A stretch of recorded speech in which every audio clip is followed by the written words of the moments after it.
Actually, totoo nun. Go, Miss Sarah. Hindi talaga malaman ko kailan ka in love na totoo. Go ahead, Miss Sarah. You wanna ask? Answer that. Pag-ibig. Good, ano? 3 seconds yun. Nabilang ka. 1, 2, 3. Pag-ibig. Hindi. Katulad na sinabi po ni Coco, wala namang makakapagsabi po sa atin kung ano yung pag-ibig na talaga nakalaan para sa'yo.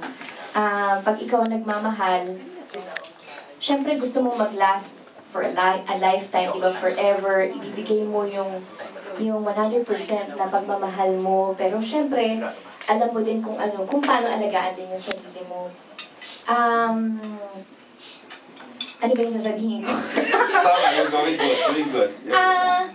Para sa akin, no, wala pa naman po ako sa posisyon kasi kung ano man yung mga pinagdadaanan ko ngayon, first time ko na-experience lahat sa buhay ko.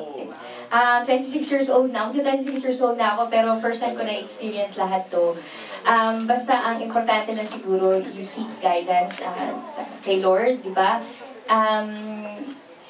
Ipagdasal mo lang kung ano yung will niya talaga. Kasi kung tayo at tayo lang, go lang tayo ng go, di ba?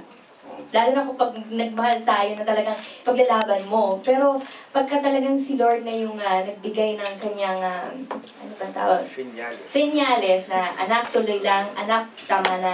Go lang yan, sir. Oo, maniwala tayo na talagang si Lord ay in charge din sa love life natin.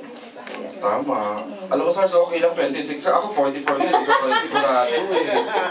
Yun yung pinagdadaanan ko. Lahat ito bago sa akin at 42 ha. Kaya safe ka, bebe. Safe ka. Okay, next question please.